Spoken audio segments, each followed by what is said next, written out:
Okay, now let's talk about windows. All right, so some terminology first.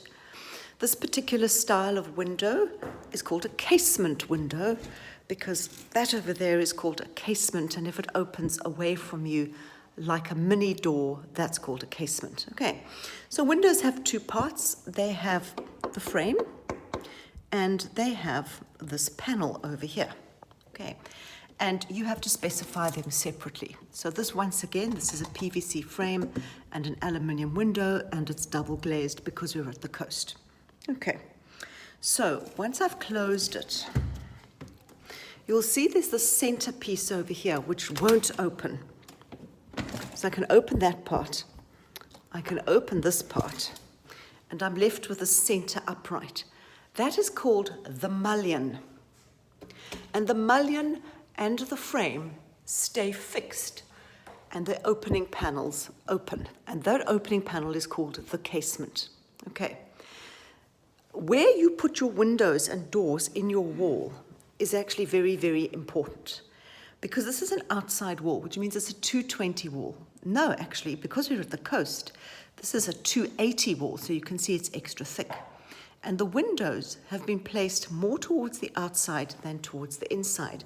And they've left this piece of wall over here, it comes around the corner, and this is called the reveal. Okay, and what happens is at the bottom, the reveal turns into the window sill, and on the outside, we have the rest of the wall, and that is the external sill. So if you take a look at it over here, you have the external sill, you have the window frame, and you have the internal sill. And you have to decide, as the designer, how am I going to treat this surface over here? So here it's just been painted as a brick, but it's sort of brick and mortar, plaster and paint. And on the outside, what you can see is they've actually sloped it away. And that's so if the water hits here, it'll just run straight off and it won't sit on the windowsill. So you have to specify how you're going to treat the windowsill on the outside and on the inside. Okay, my frames are very dirty because there was a windstorm. These things over here are called window stays, and they're also called window limiters, which means that firstly they provide a little bit of resistance so that the windows don't flap about, but also they prevent me from opening the window too far, and that's quite useful as well. Okay, so these are now both double glazed and aluminium framed, very much because we're at the coast. Okay, and they have matching handles. That's the ironmongery over there. Okay, so how you treat the window all the way around is your decision as a designer.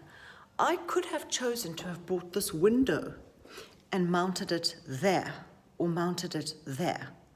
Instead, they actually mounted quite far to the outside, and that's because we actually wanted a kind of a window seat effect over here.